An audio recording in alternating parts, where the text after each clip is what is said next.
How are you doing? Pleased Do you want to tell our thousands of supporters, first introduce who you are, and tell them why you decided to organize this event today? My name is John Sokolow. I'm an attorney in Northern Virginia, and I decided to organize this event today in conjunction with Mark Keem and the other delegates, principally from Northern Virginia, but from around the state, who are demanding, number one, that we stand with Red, that we don't starve peaceful protesters in America, that we don't starve them in Virginia, and number two, that the DEQ do its job under Section 401 of the Clean Water Act, and do a stream-by-stream analysis of every crossing, the hundreds of crossings for both the Mountain Valley and the Atlantic Coast Pipeline.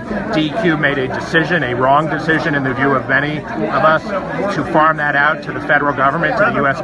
Corps of Engineers, Army Corps of Engineers, which is not doing that. So DEQ needs to go back to the drawing board, do what Governor Northam, when he was a candidate, said DEQ should do, which is a stream-by-stream analysis. That's all we're demanding. They need to protect Virginia's environment, protect Virginia's water for our generation and for generations to come. And you've written a lot about this topic, correct? I have, yes. Where can our supporters see your writing? My writings are on the Huffington Post as well as on Blue Virginia, bluevirginia.us.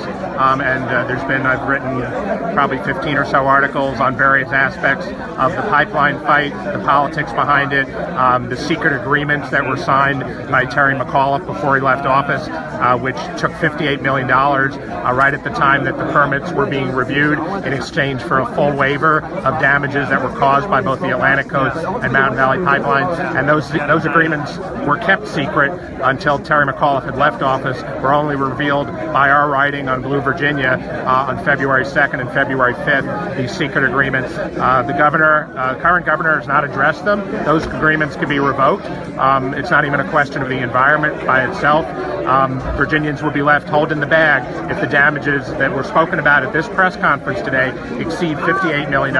It's wrong, it's shameful, they have to be torn up. Great. Thanks, Jonathan. Thank you so much. Yeah. I'm going to do some more videoing and then I'll have to catch up. What's your first name? Jamshid. Oh, okay. Guys don't call me Jam. We're Facebook friends. We've been messaging over the past couple months. Oh, good. Excuse me, delegate. Hey, my name's Jam. I work with the Chesapeake. Oh, nice to meet you. Oh, yeah. Nice to meet you. I work with the Chesapeake Climate Action Network. Oh, wonderful. Yeah, CCAN. Yeah. CCAN, yeah. Yeah. Live streaming right now. Do you want to tell our thousands of followers what motivated you to come today and be a part of this press conference? Well, I wish I had acted earlier and sooner than I have until now, because we knew about the pipelines, of course. It's been out there for a while. We knew that the federal government was working on it. We knew that the state might have some role to play. I had hoped that our state government would have a chance to vote on this, to be able to do something legislatively. Unfortunately, the session came and went and nothing came out of it. And I was really upset that we didn't do something about it at the legislature. So I started talking to some of my friends and stakeholders, and what they said was, there's still something that we can do as legislators, which is to put pressure on the regulatory agency, the Department of Environmental Quality. And so we thought, how do we do that? How do we get them to act? And so there's been some letters already issued. And then when we heard more and more about the protests, especially from West Virginia and then our side of the border, and then of course what's happening with Red Terry, we said, you know what, this is so urgent, we can't wait. We can't just wait for some bureaucratic regulatory process. We have to step up and do something now. And by nice coincidence, the timing was that we had this veto session scheduled already, where most of us who care about these issues were all going to be together in Richmond. So I decided to just do a press conference and get everybody together in the room, start talking about the various issues. You got federal oversight issues, you got the state oversight issues, you have police and law enforcement, you also have water quality, and then you have environmental justice, and the fact that there's a racial aspect of this, the fact that we have a historically African American community that's about to be decimated by this compressor. So for a lot of these reasons, we thought, let's get people together and start talking about this and take it to the next level, and that's exactly what this conference is about. Great. Thanks so much. Thank you. Thank you. Yeah. Thank you. I'm sure I'll see you around. I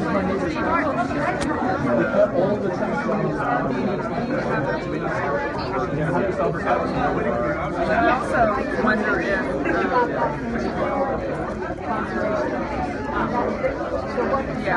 I just wonder how we Real quick, ladies, while I'm live streaming, do you have something to say to our thousands of supporters and why you're here today? And any other messages you'd like to get across? We're here to encourage Governor Northam to come out on the right side of science and direct the DEQ to do stream-by-stream analysis. And we are in solidarity with Ren. We appreciate what her and her daughter and the tree standers are doing to fight for our state. Okay. Stand with Ren. And for the people that are listening, how can they get involved and help? They can... Well, everybody can call the governor's office and demand that we have stream-by-stream analysis and that he keep his promises. So just call the governor and say, keep your promise to look at this according to science and to take the right action. The other thing you can do, because the federal government is involved in this, you can call Tim Kaine's office and demand that he get involved to get food and water up to Red and the other tree centers. This is a federal issue. The people down in the counties are getting the runaround from FERC, the federal agency. It's like a catch-22. So those are two things you can do. Ralph Northam is 804-786-2211, and Tim Kaine is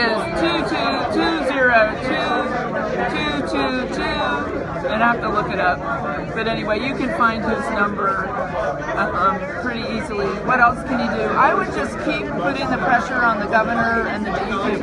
And the other person who needs to stand up right now is the Office of the Attorney General, Mark Herring. Mark Herring has been utterly silent. Call his office and say, what is your stand on these pipelines? Why isn't your Deputy Attorney General telling the State Water Control Board that they have the absolute authority to enforce the 401 section of the Clean Water Act? Great. Thanks, Suzanne.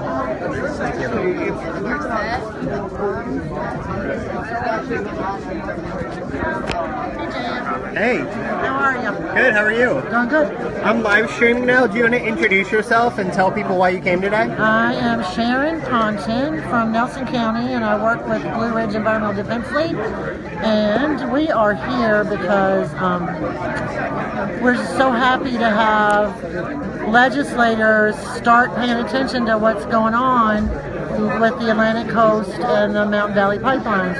And that I really, really appreciated what Danica Rome said, that we are one Commonwealth, and that doesn't matter if it's rural Virginia or Northern Virginia or down in Hampton Roads. We should all be paying attention to what's happening to each other, and these are travesties, these pipelines, and I'm thankful that we have people willing to stand up and fight back with us now. Great, thanks, Sharon. Hey, Lainey, do you want to tell our live stream supporters who you are and why you came out today? My name's Lainey Sullivan, and I came out today because it's really because I live in Richmond. It's easy for me to come to things like this, and it's difficult for people that live in more rural areas to come to things like this. But it's important that there's a lot of support here at these kinds of events. So that's one of the reasons. But I've been working with resistance efforts with ACP and MVP, but I try to come to everything in Richmond that I can. Great. So, Great. Thanks, Lainey. All right, folks. So you saw the press conference. If you want to take action today, go to ChesapeakeClimate.org and find out how you can get involved. Once again, that's ChesapeakeClimate.org, and I'll see you out there.